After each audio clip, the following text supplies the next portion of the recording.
Burkinabés vivant à Madagascar prennent les nouvelles de leur pays. C'était à l'occasion des échanges directs entre eux et le président du Faso. Roch-Marc Christian Kaboré est dans ce pays pour le 16e sommet des chefs d'État de la francophonie. Le gouvernement promet de résoudre la question des agents des établissements publics de l'État qui ne sont pas pris en compte dans la loi 081. À ce sujet, un dialogue sera engagé dans les jours à venir à travers la mise en place d'une commission paritaire. Le Premier ministre en a parlé avec les organisations syndicales. 3 soldats de l'ex-régime de sécurité présidentielle ont été arrêtés en territoire ivoirien. La Côte d'Ivoire les a transférés aux autorités burkinabées. L'arrestation de ces 3 individus permettra de faire évoluer des dossiers comme ceux relatifs au coup d'État manqué et l'attaque de Nimdi, selon le ministre d'État Simon Compaoré. Actualité à l'étranger, c'est une mauvaise passe pour le footballeur Samuel Eto'o. L'international camerounais est soupçonné de fraude fiscale et va être poursuivi par la justice espagnole. Il risque jusqu'à 10 ans de prison. Voilà pour la une de ce 20h. Bonsoir, merci de nous suivre. Cela dit, le président du Faso est à Antananarivo à Madagascar depuis ce matin pour prendre part au sommet des chefs d'État de la francophonie. En attendant les travaux proprement dits, Roch-Marc Christian Kaboré s'est entretenu avec les Burkinabés vivant à Madagascar. Il leur a donné les nouvelles du pays avant d'écouter leurs préoccupations. On fait le point avec Arthur Ouedraogo et Fousseni Kindo. La communauté burkinabé de Madagascar, une trentaine environ, travaille dans la fonction publique internationale, les télécommunications et la recherche. Mais il y a aussi cette doyenne, Bernadette Ouedraogo, née en 1959 à Madagascar, d'un père militaire burkinabé et d'une mère malgache. Son père tombé malade, par la suite est évacué au pays pour des soins et depuis lors, ils ne se sont plus revus.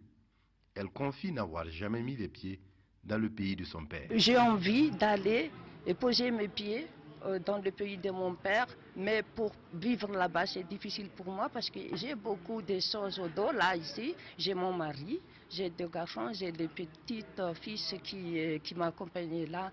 Mais mon rêve, c'est de venir à Burkina, je ne sais pas combien de jours, mais après revenir comme ça. Son histoire est une histoire assez particulière. Et en tout cas, je voudrais la rassurer et rassurer la communauté que nous prendrons toutes les dispositions pour qu'elle puisse se rendre au Burkina Faso dans de plus brefs délais. En rencontrant ce matin le président du Faso, Bernadette et les autres compatriotes ne cachent pas leur joie. Néanmoins, ils ont tenu à lui exprimer quelques difficultés auxquelles ils sont confrontés, comme celle du renouvellement de leur passeport, les questions de visa mais aussi de transfert de devises. Pour Roch-Marc Christian Kaboré, en venant à la rencontre de ses compatriotes, il dit être attentif à leurs préoccupations. Je pense que nous ne pouvons que vous encourager à cultiver justement cette solidarité, cette fraternité entre vous pour continuer effectivement à apporter partout où chacun est sa contribution à l'édification donc du Burkina Faso. Je crois que ça c'est très important à souligner. La rencontre s'est achevée avec cette volonté de part et d'autre de se revoir le plus souvent et au président du Faso d'encourager les Burkinabés à être toujours exemplaires dans ce pays très éloigné de leur patrie mère. Dans les jours à venir, un dialogue sera engagé pour résoudre la question des fonctionnaires détachés dans les établissements publics de l'État. Ces fonctionnaires ne sont pas pris en compte dans la loi 081. Le chef du gouvernement était face aux organisations syndicales aujourd'hui pour en parler. Paul Kabatseba a annoncé la mise en place d'une commission paritaire qui va mener la réflexion sur la situation des agents des EPE. On fait le point avec Jean Zongo et Abdelaziz Yagibou. La loi 081 régissant les établissements publics de l'État EPE sera bel et bien relue et cela dans de meilleurs délais. Sur la question, gouvernement et organisations syndicales sont sur la même longueur d'onde. Il faut, selon les syndicats, rebattre les cartes en vue de permettre aux fonctionnaires détachés dans les EPE et victimes d'inéquité et d'injustice liées à l'application de la loi 081 d'entrer dans leurs droits. L'adoption de la loi 081 qui régit désormais la carrière de l'ensemble des fonctionnaires de la fonction publique d'État. Alors, qu'en est-il des travailleurs des établissements publics de l'État, EPE, c'est une question qui n'avait pas été réglée en son temps. Pourquoi y a-t-il problème? Parce qu'il y a des fonctionnaires qui sont mis en position de détachement auprès des EPE. Alors, si la situation de leur carrière est réorganisée au niveau de la gestion de l'État et qu'elle reste en place dans la même position au niveau des EPE, il va avoir des distorsions et des problèmes de gestion. Tout en renouvelant la volonté de son gouvernement d'œuvrer dans le sens de l'apaisement du climat social, Paul Kaba Thiéba rassure les organisations syndicales que les lignes vont bientôt bouger dans le sens de la relecture de cette loi 033. Mieux, il annonce la mise en place d'une commission technique qui va travailler et proposer au gouvernement des solutions consensuelles. Commission qui sera composée de toutes les parties prenantes, dont les syndicats. Effectivement, la loi 033, c'est l'USM qui avait revendiqué cela. Donc si aujourd'hui le gouvernement manifeste l'intérêt d'aller de façon diligente dans la relecture, ça ne fait que nous satisfaire. L'autre souhait des centrales syndicales est que la loi 033, une fois relue, prenne effet à partir de la date d'entrée en vigueur de la loi 081. Une préoccupation que le gouvernement promet examiner en temps opportun et avec attention. Et puis le Premier ministre a pris connaissance des conclusions des travaux du congrès de la Société africaine de gynécologie et obstétrique. Ce congrès s'est achevé hier dans la capitale burkinabé. Une délégation des congressistes est allée faire le point de leurs travaux au chef du gouvernement et on apprend que des actions seront engagées au profit de la santé maternelle et infantile. Jazongo, Abdelaziz Yagibou.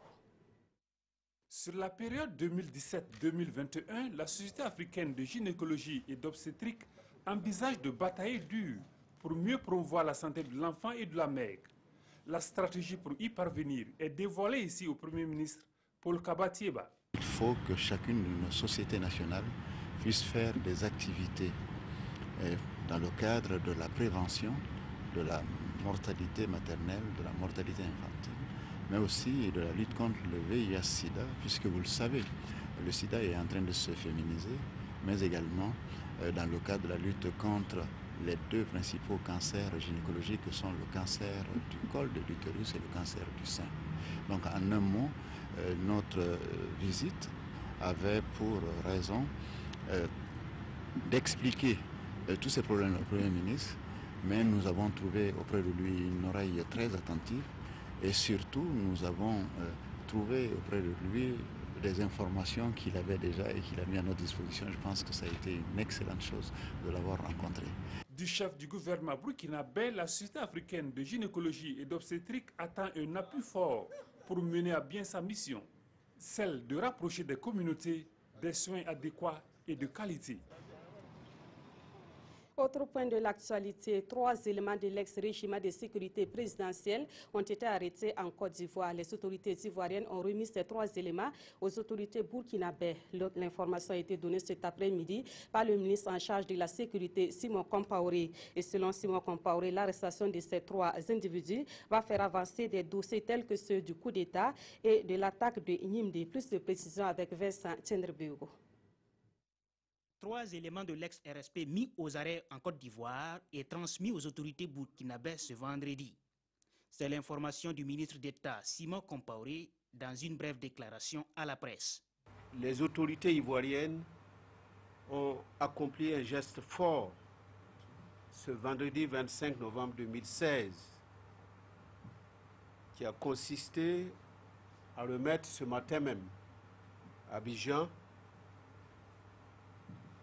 et cela suite à des échanges d'informations que nous avons eus avec elle, 3 éléments de l'ex-RSP qui s'était enfui en Côte d'Ivoire lors du coup d'État de septembre 2015. Il s'agit du sergent-chef Koussoubé Roger, dit le Touareg, du sergent-chef Zerbo Mohamed et de l'adjudant Ekouri Kossé. 3 noyaux durs, selon Simon Compaoré, qui feront avancer l'enquête sur certains dossiers, notamment le coup d'État manqué de septembre 2015, l'attaque de la poudrière de Yimdi et la récente tentative de déstabilisation des institutions. Et le ministre d'État de traduire la reconnaissance du président du Faso aux autorités ivoiriennes, tout en saluant la collaboration entre les forces de défense et de sécurité des deux pays. Et puis cette information, on l'a apprise cet après-midi. Luc Adolphe Tiao, le dernier premier ministre du régime Blaise Compaoré, est bénéficiaire d'une liberté provisoire. Une liberté provisoire obtenue pour des raisons de santé. Luc Adolphe Tiao avait été déféré à la maison d'arrêt et de correction de Ouagadougou le 16 septembre dernier. Il est poursuivi pour coups et blessures volontaires, complicité de coups et blessures volontaires, assassinat et complicité d'assassinat. Il est également accusé d'avoir signé une réquisition autorisant aux forces de défense et de sécurité l'usage de la force pendant l'insurrection populaire. Les parlementaires burkinabés ont besoin d'une bonne connaissance des conventions internationales afin de mieux les vulgariser. À ce sujet, une session de sensibilisation a été organisée à leur intention aujourd'hui même à Ouagadougou. En plus des députés, des acteurs concernés par des questions de droits de l'homme ont pris part à cette session. Une session initiée par le secrétariat permanent du comité interministériel des droits de l'homme, Ibrahima Sombier et Omar Zambri. Les élus nationaux se familiarisent avec les conventions internationales en matière de droit international humanitaire pour mieux les appliquer. Réunis en une session de sensibilisation, ces représentants du peuple vont aussi jauger le niveau d'internalisation des différentes conventions internationales ratifiées par le Burkina Faso. Le Burkina s'est engagé sur divers plans pour le respect du droit des conflits armés, qui équivaut au droit international humanitaire. Mais pour ce qui concerne les autorités internes, la population, il est nécessaire que celui qui est le législateur s'approprie les textes internationaux. Nous nous attendons au moins à près d'une centaine de députés.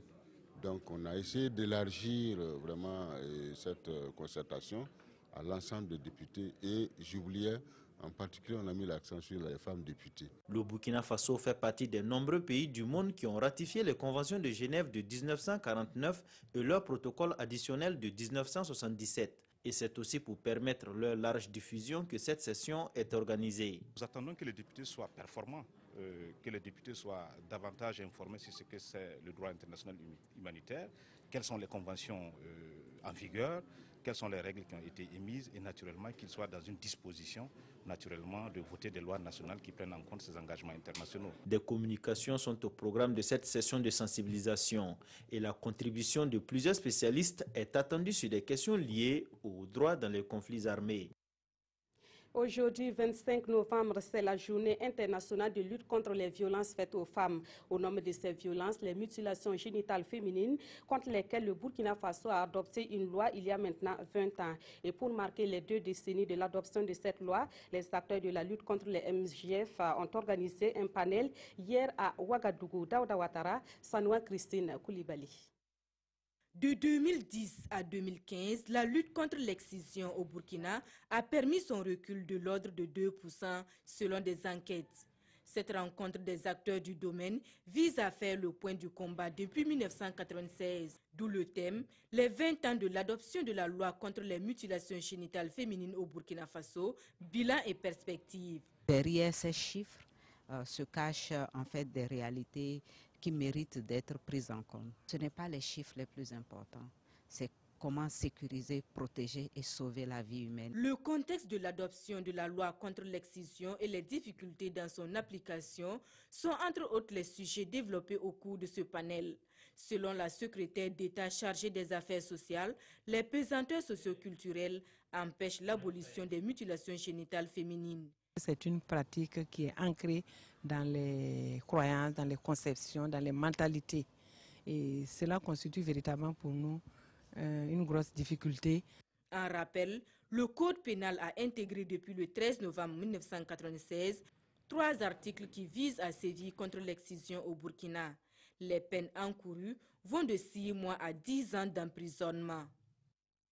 Actualité dans le monde paysan à présent, la Sofitex et la Société financière internationale ont signé une convention d'un montant de 3 milliards de francs CFA. Cette somme servira à mettre en œuvre 2 projets au profit des producteurs. Ces projets relèvent notamment du domaine de l'irrigation et la gestion des ressources hydriques. La signature de la convention est intervenue hier à Bobo-Dioulasso, Hassan Gourabou, Moumouni Barou. Ce geste matérialise la signature de convention entre la Société burkinabé des fibres et textiles et la Société financière internationale. Première du genre, ce projet d'irrigation d'appoint pour les producteurs de coton vient à point nommé. La veuve est très contente de celui qui sert son bâton. C'est ça le producteur. Tu sais, les semis tardifs, ça se permet aux semis tardifs d'accroître leur rendement. Face aux efforts néfastes des changements climatiques, caractérisée par une pluviométrie capricieuse, une gestion efficiente des eaux de pluie s'avère nécessaire. Ce projet d'irrigation d'appoint et d'aménagement des parcelles agricoles en cordon pierreux au profit des exploitations cotonnières devrait contribuer à l'amélioration des rendements et de la qualité du coton. Ce projet devrait permettre aux producteurs de mieux assurer la gestion de l'eau à l'échelle donc de leurs exploitations cotonnières et de mieux rendre cette eau aux cultures qui sont sur leur exploitation. Le coton est stratégique pour le Burkina Faso, c'est l'or blanc. À travers la Sofitex, nous pouvons atteindre 80% des producteurs. D'un coût de 3 milliards de francs CFA, cette opération expérimentale concerne les producteurs des zones d'intervention de la Sofitex. Et de la réussite de l'expérience dépendra une plus grande détermination des partenaires pour la couverture de l'ensemble du territoire national. Et sur le terrain, l'heure est à la récolte du coton au Burkina, une activité qui nécessite une bonne disponibilité de la main-d'œuvre et c'est justement ce qui fait défaut à Houndé. À l'origine de cette situation, l'activité de l'orpaillage, car cela ne tienne, les producteurs sont à pied d'œuvre pour mettre le coton à la disposition de la Sofitex d'ici à la fin de novembre 2016. Drissa Traoré et Moussa Sano. Michel Ili est un producteur installé à Bouiré, un village situé à une vingtaine de kilomètres de Houndé, dans la région cotonnière du même nom. Cette année, l'homme a exploité une superficie de 12 hectares, dont 4 avaient subi une inondation. Actuellement en pleine récolte, il atteint une production de 10 tonnes. Ici, pour avoir la main-d'œuvre là, c'est pas facile. C'est parce que mon champ est à côté du village que les femmes là viennent. Je fais habituellement du commerce, mais comme présentement tous les gens sont occupés par les travaux champêtres, il n'y a pas de marché. Donc on vient aider à récolter le coton pour nous procurer un peu de sous. Si pour Michel Ili la main-d'œuvre ne pose pas problème, ce n'est pas le cas de cet agriculteur de Boni à une quinzaine de kilomètres de Houndé, obligé pour le moment de faire avec. Avec l'orpaillage, il est très difficile de trouver la main-d'œuvre aujourd'hui. Presque tous les gens ont rejoint les sites d'orpaillage parce que là-bas, ça paye bien. En attendant de trouver des gens, c'est la famille qui récolte. Ceux qui ont déjà la chance de trouver, ils doivent débourser entre 750 et 1000 francs par personne et par jour.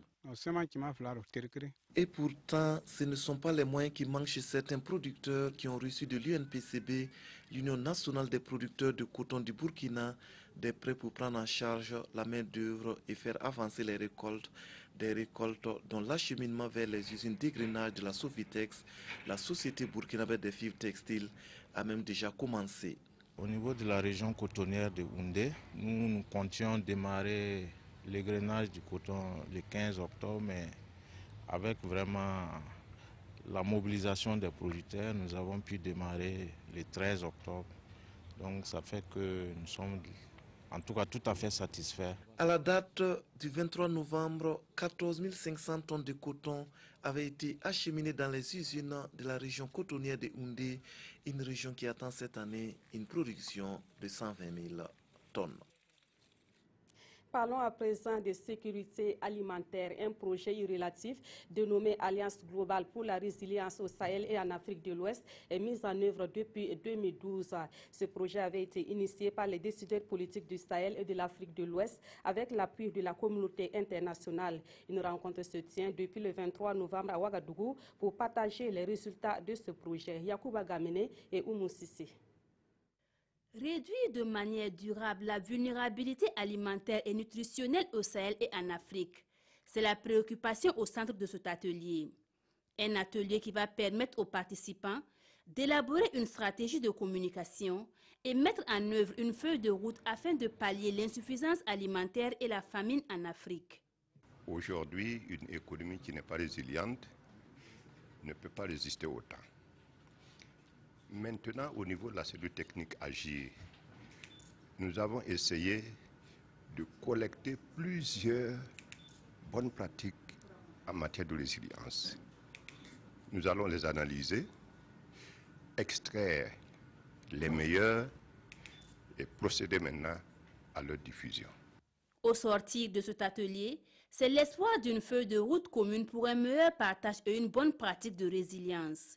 Et avec l'appui de partenaires techniques et financiers comme l'Union européenne et la Banque africaine de développement, Alliance globale de résilience Agir au Sahel et en Afrique de l'Ouest espère venir à bout de la famine en Afrique. L'UEMOA a proclamé les résultats du concours qu'elle organise et dénommé Prix Qualité de l'UEMOA hier à Ouagadougou. Il faut dire que ce concours était à sa 5e édition et au total, 9 prix ont été décernés à des entreprises qui se sont illustrées par la qualité. Rappelons que ce concours vise à promouvoir la culture de la qualité dans les entreprises de l'espace UEMOA. Issaka Ouedraogo et Vincent Tendrebego. Pour cette 5e édition, 9 prix sont décernés par l'UEMOA pour célébrer la qualité au sein des entreprises publiques et privées des pays membres de l'Union. Ces entreprises ont reçu des prix d'excellence, des prix spéciaux en leadership et d'autres en réalisation du produit. Le Burkina Faso s'en sort avec 2 prix dans le leadership et la réalisation du produit. Pour les initiateurs, l'objectif est d'engager les organismes dans une démarche de qualité. Nous voulons démontrer en tant qu'institution d'intégration que nous ne sommes pas simplement préoccupés pour créer un espace économique unifié, qui soit un marché pour tout le monde. Nous sommes préoccupés pour que les entreprises qui opèrent dans notre région, qui opèrent sur le territoire communautaire, puissent s'y tenir, puissent continuer à soutenir la concurrence. Ce prix crée l'émulation au sein des entreprises et organismes de l'espace communautaire et les entreprises lauréates comptent redoubler d'efforts dans cette dynamique de qualité. C'est un prix d'encouragement, en même temps d'éveil, pour que nous puissions progresser dans ce que nous faisons. C'est le fruit de la consécration de différents efforts. Ce prix vient conforter notre position en tant que leader dans le métier de BTP. Le prix de l'UEMOA est organisé tous les 2 ans. Pour cette édition, 19 entreprises étaient en compétition, toutes catégories confondues. Autre point de l'actualité, à Bobo-Dioulasso, 448 personnes sont bénéficiaires des parcelles de la Sonature. Elles ont été retenues à la suite d'un tirage au sort organisé publiquement le mercredi dernier. Les bénéficiaires ont 1 mois pour s'acquitter de tous les frais liés à l'obtention de leurs parcelles. Et le reportage de Hassan Gourabou et Ahadi Sandamba.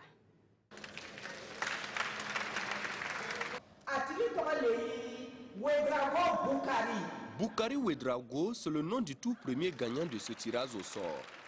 Il est désormais propriétaire d'une parcelle viabilisée dans une des zones Sonature de Bobo-Dioulasso.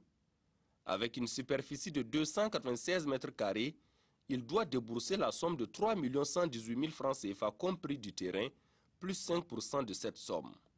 Les 5% en sus, c'est pour nous permettre de prendre en charge donc, toute l'opération que nous menons sur Bobo. Vous voyez, ça a mobilisé beaucoup de monde, les forces de défense et de sécurité, ça a mobilisé un huissier, ça a mobilisé beaucoup de charges. La dynamique en ce moment, c'est la transparence et l'équité. Donc parmi plusieurs choix possibles, nous avons pensé que permettre aux populations de souscrire physiquement comme en ligne et ensuite procéder à la vente après un tirage au sort public, la manière la plus transparente de faire à la Sonature. Pour ce qui est de la ville de Sia, il y a 488 parcelles qui sont mises en vente. Et tout éventuel bénéficiaire est dans l'obligation de solder le prix de la parcelle dans un délai d'1 mois. Passé donc ce délai, la Sonature procédera au retrait des parcelles non soldées au profit de ceux de la liste d'attente. A noter que pour la phase de Bobo-Dioulasso, la Sonature a enregistré près de 40 000 souscriptions. Les acteurs du sous-secteur des transports ferroviaires et leurs partenaires sont en concertation à Ouagadougou. L'objectif de cette concertation, identifier les voies et moyens pour améliorer les conditions de voyage par le train. À l'initiative de la rencontre de Ouagadougou, la Société de gestion du patrimoine ferroviaire, la Citaraï, et la Société de transport ivoiro-burkinabé. Plus de précisions avec Issa Kafando et Maxime Zongo. Moyen privilégié de transport, il y a de cela quelques années, le train a considérablement perdu de ses performances. En cause, de nombreux facteurs préjudiciables à une exploitation optimum du réseau.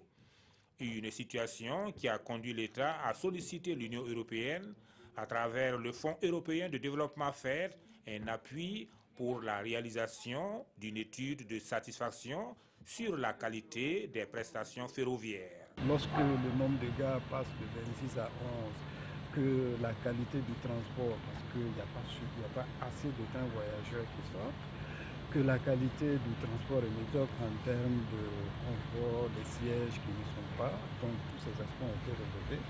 Il s'agira maintenant de donner des orientations afin que l'administration puisse amener le concessionnaire Citaraï et le partenaire qui assure actuellement ce transport, la voir dans quelle mesure relooker, si je peux me permettre le terme, la qualité du transport voyageur pareil. Au cours de cette concertation de Ouagadougou, acteurs du sous-secteur du transport ferroviaire, associations des usagers et autres structures professionnelles vont partager les conclusions de l'étude d'enquête pour une redynamisation du réseau. Objectif, la reconquête de la part du marché de voyageurs par le rail. Et dans le domaine des transports routiers, bientôt ça sera la fin du calvaire pour les usagers de la route Yako-Yaba dans la région du Nord. Hier, le ministère en charge des infrastructures a lancé les travaux d'entretien périodique de cette route longue de 70 km. Et ces travaux vont coûter à l'État plus de 1,3 milliard de francs CFA. Paul David Bambara, Maïmouna Traouri. Plus de 3 heures pour parcourir 70 km. C'est le quotidien de ces usagers de la route régionale numéro 15 Yako-Yaba. Actuellement, on peut même dire qu'il n'y a pas de route. Ce n'est plus des nids de poules. Hein. C'est vraiment c'est réellement des trous. Ça fait plus de 3 ans hein, pratiquement que la route n'a jamais été réfectionnée. C'est ce qui fait qu'alors que la voie est très pratiquée. C'est la fin de ce calvaire qui s'annonce. Dans 10 mois, les usagers auront plus de facilité pour relier Yako et Yaba. La couche de roulement sera reprise, la signalisation routière remise en état et les tracés aux virages accidentogènes rectifiés. Cette route connaîtra la construction de 13 dallos, 13 ponts, comme on dit en langage courant, et la réalisation également de 8 forages. Donc à la fin des travaux, au bout de 10 mois, nous aurons une route entièrement renouvelée. Le projet est financé par le Fonds spécial routier du Burkina Faso, gestion 2016. Il entre dans le cadre du programme national routier, un programme qui a permis de mettre en place depuis 2012 un plan quinquennal actualisable chaque année pour l'entretien périodique des routes. Actualité à l'étranger, c'est une mauvaise passe pour le footballeur Samuel Eto'o. L'international camerounais est soupçonné de fraude fiscale et va être poursuivi par la justice espagnole. Il risque jusqu'à 10 ans de prison. Samuel Eto'o, lui aussi visé par le fisc espagnol. Selon des sources judiciaires ébruitées ce jeudi, le parquet ibérique a requis plusieurs peines pour fraude fiscale, allant jusqu'à 10 ans de prison et 18 millions d'euros d'amende à l'encontre de l'ancien attaquant du FC Barcelone. Le joueur camerounais qui a quitté l'Espagne en 2009 a réalisé un montage de société pour ne pas avoir à déclarer certains droits à l'image. Le préjudice pour le fisc espagnol serait à hauteur de 4 millions d'euros, expliquant la rigueur de la justice ibérique sur ce dossier. Difficile de savoir si Samuel Eto'o fera réellement de la prison. En Espagne, les réquisitions sont rendues publiques avant même le renvoi devant le tribunal. Après Messi, Mascherano et récemment Neymar, Eto'o est le 4e joueur barcelonais surveillé pour fraude fiscale. On revient chez nous pour terminer ce journal par l'actualité traitée dans la presse écrite de ce vendredi. Le 16e sommet de la francophonie et le nouveau statut des forces armées nationales sont entre autres sujets abordés par les parutions. La revue de presse est avec Aimé Solange Guigma. Les personnels des forces armées nationales dotés d'un nouveau statut apprend-on dans Sidoya, qui précise qu'il remplace celui voté par le Conseil national de la transition en apportant des ajustements en fonction des réalités sociales et militaires du moment. De l'avis du président de l'Assemblée nationale, rapporte le quotidien, les réformes introduites sous la transition visaient simplement à bénéficier à un individu, à l'occurrence le lieutenant-colonel Isaac Zida. Car, dit-il, c'est Zida qui a introduit la loi pour se faire nommer général. Tout en ironisant dans le quotidien, Salif Diallo se demande bien comment un infirmier peut-il se retrouver professeur chirurgien. À la question de savoir s'il y a une éventuelle possibilité de rétrogradation de cet ancien du RSP, lit-on dans le pays, le ministre en charge de la sécurité intérieure représentant le gouvernement n'aura pas une position tranchée, car, dit-il, la question militaire est délicate. Autre point d'actualité à lire dans les journaux du jour, le rendez-vous de la Grande Île. C'est demain 26 novembre que s'ouvre en principe le 16e sommet de la francophonie à Antananarivo en terre malgache, annonce le pays, qui indique par ailleurs que le président équato-guinéen Théodore Obiang Nguema, exaspéré par les affaires, hésite à faire le déplacement de la Grande Île.